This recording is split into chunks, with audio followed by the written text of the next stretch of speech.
I'm Dan Ripes. I guess I'm the mascot at Rise. I've been here 9 years. And I, like George, am also, I guess, a self-proclaimed nerd. However, he was pointing to my shoes. I wear the same shoes every day. So it was not some sort of coincidence or anything planned. If you see me in the office on any given day, you'd see me wearing these same shoes. I try to borrow one thing from Steve Jobs and say, let's make a couple things less complicated. I'm going to wear the same shoes every day, and I'm going to wear the same hairstyle every day. All right. So my humor is done. I got a funny story on that, just from Monday. Oh. So Okay. just on the shoes, it always sparked my memory. So I was on vacation last week, and then Meijer was in the office on Monday. And I didn't know he was going to be in, and I got this email. It's like, hey, I'm in room 18 or whatever, and I didn't know he was going to be in. I was like, is he pulling my leg or something? So I'm walking down the aisle, and like all of our conference rooms are glass, but they're kind of shaded out except for kind of on the bottom. And I'm walking down, and I saw the shoes. I'm like, oh yeah, that's Dan. So I was kind of like hesitant to open the door because I didn't know if there's another meeting going on, but I saw the shoes, and I'm like, oh, Dan's in there. So. For those of you who have grown up in the Midwest or have great ties to Michigan, you probably are familiar with the brand Meijer. But for Brian, for those who are not familiar, if you can tell us a little bit about yourself, and then obviously Meijer, the brand itself as well. Absolutely. So Brian Pugh, I lead our media and customer engagement teams at Meijer. We're a family-owned private organization. We're actually celebrating our 90th anniversary this year. So we started back in 1934 during the Great Depression. It was really about, how do we service customers in the community. And 90 years later, it's pretty remarkable what we've got. We're in 6 different states. We've got 270 plus supercenters. So we've got grocery, pharmacy, health and beauty, apparel. We have a big fuel business because we have fuel stations at all of our stores.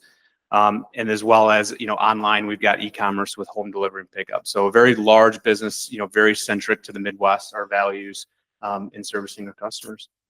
And our partnership centers around basically all paid channels, including online and offline. So we're going to talk a little bit about the measurement framework that we've been on a journey together with, and building upon some of the things you just heard from Josh and Ashmita, specifically around that TMM methodology. So like when I was talking earlier, I want to start from when we first started chatting together, when we first met, and understanding not only the challenges that we were looking to answer and solve for our own perspective, but also maybe kind of change some of the narratives that you're also dealing with internally. So my first question is to say, when you're thinking back to our partnership and how we've been working together for almost 2 years, what were some of those initial challenges that come to mind in terms of some of the things you were looking to solve for with us, and then something like this process? So really from day one, when we met with the Rise team, our mission was, how do we change media from an expense and a cost to an investment? We know that media is important within the organization, but we've really never had a language to be able to talk about media from a business standpoint, and being able to talk about how it's actually driving the business. And so when we really started with Rise, that was the core mission. How do we change that narrative within the organization, but also how do we change that narrative within our own team? And so measurement was really the foundation of, okay, how do we understand what our media is actually doing? Where is it going? Who is it talking to? How are we activating the customer beyond just impressions, reach, et cetera? So as we went through the journey, and it's really been about 18 months now, we really kind of had to take a look at, how are we planning and executing media from the first place? Being such a large retailer with so many different categories and brands and loyalty programs, when we looked at it, how we were executing media, it was very message forward. So we would say, hey, we want to talk about this. Let's build a media plan around it. We talk about something different. Let's build a media plan around it. And we got to a point where we had, dozens of, potentially concurrent media programs running all at the same time. So one that created a challenge for us as a media team to say, well, what geographies, what audiences are actually getting our media? In some cases, we're competing against ourselves with our same customer on competing messages. And so it kind of really created a challenge of understanding the effectiveness of what we were doing and what we were getting out of it. But then it also made a challenge in terms of like, okay, how do you go back and communicate to the organization what we're doing in media, because there's just too many nuances, too many different campaigns to really effectively talk about it from a business standpoint.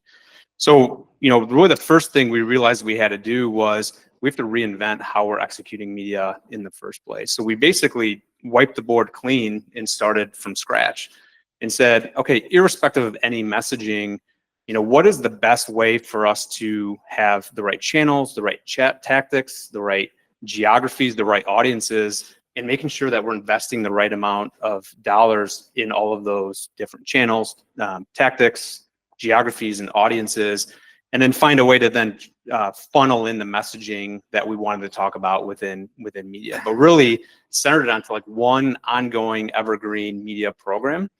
So now as we implemented in TMM and other measurement methodologies, now we've kind of got to create a feedback loop where on a more frequent basis we're getting the results that then kind of feed back into the program that we've designed. And so we've tried to design the measurement methodology and the execution methodology to be kind of one and the same, so that we can continuously learn and evolve along the way. With measurement, ultimately, we're grading how successful we are working as a group and how effective and successful the media is and the messaging. So follow-up question to that is kind of, as you've thought about where we started, kind of where we are now, how are we thinking, like how are we defining how are you thinking about in the team, how you're defining success at this point? So I think, for success, especially from a team standpoint, is, do we now have the right insights and information to constantly rethink or optimize the investments that we're making? We're given a media budget, we're stewards of that. We have to be responsible with how we're choosing to invest those dollars. And so making sure that, first off, we've got the right data to optimize our investment. I think the other thing from a success standpoint is, retail moves so fast. It's highly competitive. Customers have a lot of choice, and our business moves at a very fast pace. And in kind of our old environment, where we'd run long campaigns, we wouldn't get results till, months after it's done. It's almost too late to even really, one, do anything about it. And then two, it's the business has moved on. So it's, in terms of talking about the impact, it makes it really challenging. And so, what we're trying to do from a success standpoint, especially within the organization, is have media be a higher consideration when we think about investments. So like today as an organization, when we want to drive the business, we think about price, we think about promotion, we can think about, building stores, different owned marketing channels that we have. Media has really never been kind of viewed as that investment to say, hey, well, let's drive the business through media. And so how do we bring that conversation forward within the organization to show the impact that we're having, the results, so that it can be a consideration set. But then also, I think especially with, TMM, which is, starting to become the unlock for us, is the time that we're getting the results. So, with traditional mixed media models, you're doing it maybe annually. It's very long. It's hard for us to make, quick business decisions on that. And so by getting effectively now results on all of our media every 4 weeks, we can then now share those results within the organization at a much faster clip when the business is happening, to change that narrative. I want to take a moment, because the output and the insights and what we're getting are obviously useful. We're partnering with them and we're making decisions around them. But that does not happen overnight, right? There is work to be done in order to get us to where we are today. So my question to you, Brian, is to say, a lot goes into the analysis, right? We're talking about where the sales, I forget the percentage, but the vast majority of sales are still happening in a physical location. So we have that daily sales data, we have the geographies, we have our audiences, the media, and how we're aligned to that. My question to you is this, is that besides yourself and your team, what were some of the other parts of the organization that kind of needed to be bought in with this journey, if you will, in order for us to get all the information necessary to provide the outputs? Might need another session on this one. I think, again, kind of going back to the beginning of the relationship, we viewed, definitely Rise as a partner. So, they have to understand our business to be able to drive our business. And with that came all of the data that was needed. And so obviously being, a large retailer, millions of customers, we have lots of customer data, we have lots of sales data that we can share. And so kind of then as we embarked on this, we wanted to establish a different relationship with a media partner than we've ever had before. So we had to, work with our legal team and our customer privacy team, because one, being private, family owned, it's, and they said, hey, we want to give them daily sales and all this. You want to share what? So we kind of had to work through a lot of different, data practices. How are we storing it? How are we utilizing it? But really at that point, once we kind of shared the vision of where we're going and what we were doing and had support within the organization, then it really kind of came down to partnering with our data science and infrastructure teams on, okay, how are we passing the data? How are we sharing it? What data do you need to be able to be successful in the measurement? So we got into sales data, transactions data, so what's coming out of point of sale, sharing a lot of our customer data, our segmentation, and really trying to give the team everything that they need to be able to do the effective measurement that we want to do. And so, partnering with our IT teams and getting on roadmaps and planning and working through that. And so it's been, I think, a good multi-team collaboration across the board to be able to kind of create that data need to enable that. I would jump ahead a little bit and then we can come back, because you're kind of talking about some of the external groups besides marketing that you had to collaborate with to kind of have this come to life. As now we are providing, as we're partnering together, we're sharing the results. We're talking terms sometimes, we're throwing out the term incremental, right? Which for marketers, which we're all in the room for, sounds great. We're all bought in. But that term incremental can mean different things to different people, especially if you're going to take that into a C-level person, CEO, CFO, they can interpret it another way. So my long-winded question is ultimately here is to say, as that term has been used, what are some of the things that you've had to do to kind of get the internal buy-in that you're continuously looking for? And I know it's not immediate, but that internal buy-in that you're doing in terms of, hey, this is an investment, this is not a cost, and all the things that we're getting from that. What are some of the legwork you've had to do and continue to need to do within the organization? Yep. So I think, the first thing, when we talk about incremental within the business, it's used quite a bit. And so, there's a lot of different ways that internally we define incrementality. So in marketing, we do a lot of, target control measurement for lift.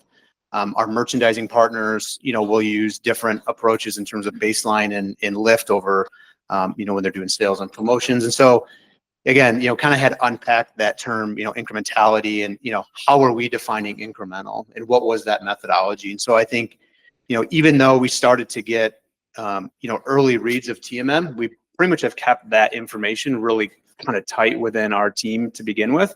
And we've actually been doing a lot of partnering between our data science and analytics team and the RISE Quad data science and analytics team. So really dive into the methodology and make sure that our internal analytics teams understand the methodology and almost can kind of certify or give it its stamp of approval. Because if we're going to go out and start sharing incremental trips and incremental sales, having that kind of vote of confidence within our own internal teams that are responsible for managing incrementality analysis, that will go a long way to bringing credibility to what we have. And then I think another piece where we've had to I think continue to work on, and we're working through it now, is a lot of our messaging in a retail business, we're communicating pricing or sale promotions. And so how do you kind of disconnect what was it that drove the business? Was it the promotion? Was it the media? And so that we're not over taking credit for what the TV ad or the display or what social, what it might have been. So we're trying to kind of right size what that incrementality kind of capture is, so that when we go in and we share with merchants or our financial teams, there's also kind of believability to it, so that we're not coming in and taking over credit because maybe it wasn't the social post, maybe it was a really hot promotion that drove that, or what do we think that we're taking, what impact do we think that the media had kind of in driving that overall business. And so I think we're working through that, and I think being very cognizant of how we're introducing this into the organization, because again, a lot of this we're talking about tactics and channels that are outside our organization, outside of our control, and so it's unfamiliar how do you evaluate TV? How do you evaluate social? And when you say, we drove X amount of incremental sales from a social ad, how do we know that to be true when it's outside of our ecosystem? And so I think that's where the data sharing and the competencies on the Rise side of kind of stitching that together helps us to be able to, kind of tell that story and put it in business terms that, our business partners, can relate to. You've kind of alluded to it a little bit, but whether it's within your own team or again with a larger, greater organization, what do you feel that some of the pain points, for lack of a better term, you've talked about some of them, but what are some of the ones that maybe you haven't chatted about that you feel like this framework is starting to address, either again from the team or even some of the conversations you have beyond just your marketing team? I think it's also, I think solved a lot of our creative team kind of integration as well.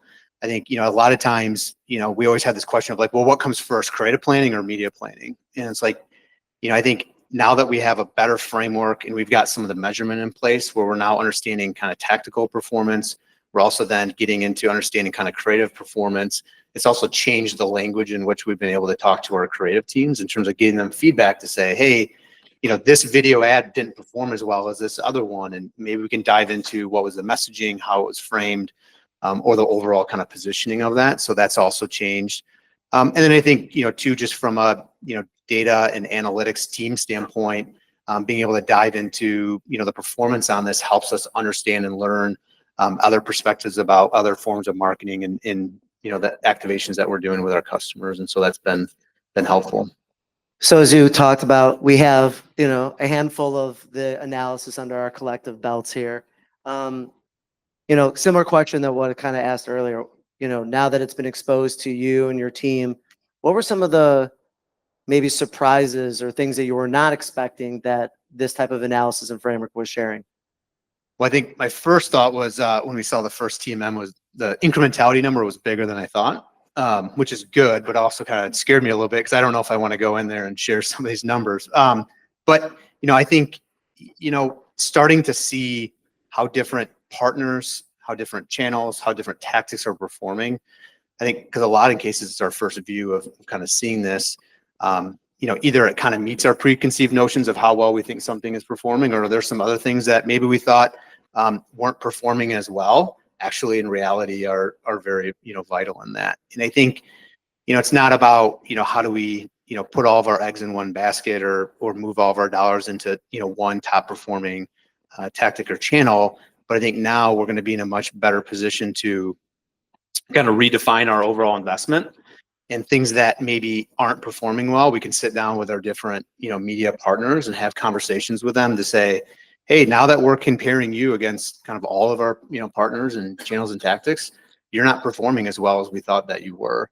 And so either we can right size it with those media partners, or we can choose to make, different, investments with that. And so I think, in these first views that we've been able to see, I think partners that we thought were performing well are performing less than we thought that they were. The ones that we thought maybe were underperforming are performing better. And so I think it's giving us a much better kind of view of how we evaluate, partners along the way as well.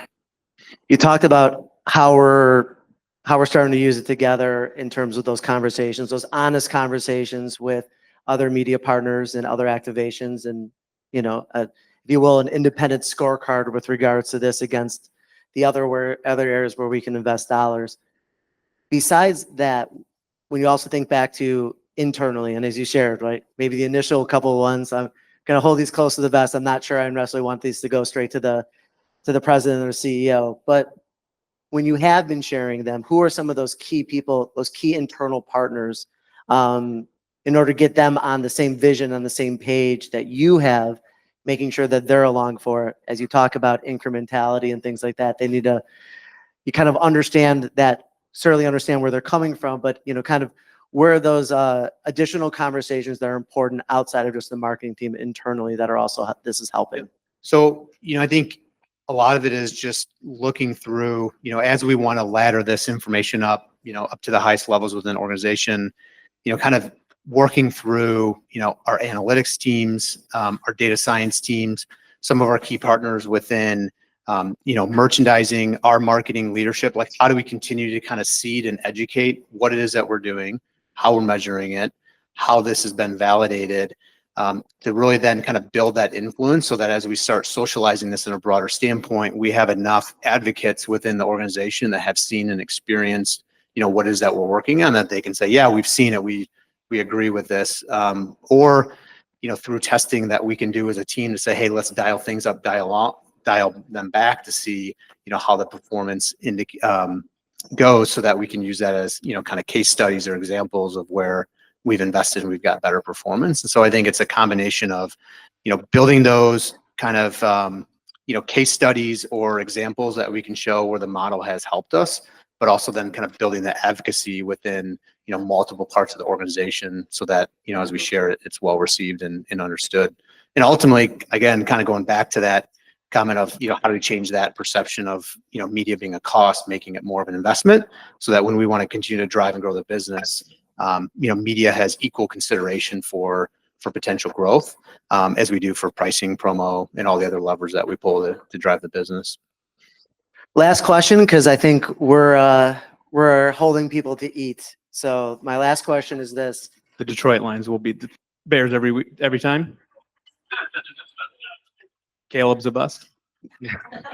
Let's hope not that. I know I'm in Chicago, so I probably shouldn't talk about this. But it's more about looking toward the future, and hopefully we can keep both games competitive this year. I'm not going to go out on the limb and say that will Bear beat the Lions. Like, this is like the worlds that we live in now, that the Bears are somehow not playing or not nearly as good as the Lions. I don't know what this is going on, but hopefully that'll change in a couple of years, or next year maybe. What are you most looking forward to in terms of the future, in terms of decisions that we're making, how that's potentially impacting campaign planning, additional periods? What are some of the things that you and the team are most excited about with regards to kind of the framework now in place and kind of what we're planning to do with it going forward? I think it's just, really, and I think just from a pure media team standpoint, now that implement the kind of media structure, and we've now have the measurement model, we can kind of create this instantaneous feedback loop where we can constantly be evolving and growing our media. And so I think that really is exciting because, we're just at the forefront now of kind of where we've been at the past, but now we have everything in place for the future. And so by getting this measurement, by getting this understanding, but then also having that framework on the media execution side to be able to improve that constantly, I think looking forward a year, 2 years from now, we'll be in a completely different place than where we're at today, solely because of the infrastructure I think that we've put in place today to be able to kind of enable that future to come. Well, thank you, Brian, for being here. I really appreciate it. Thank you for the conversation. And the one thing that Brian and I, amongst many things that we can agree on, is that whether the Lions or the Bears do well, we neither want to see the Packers do well. So that's right. Boo. Anyway, let's give a hand and thank you to Brian.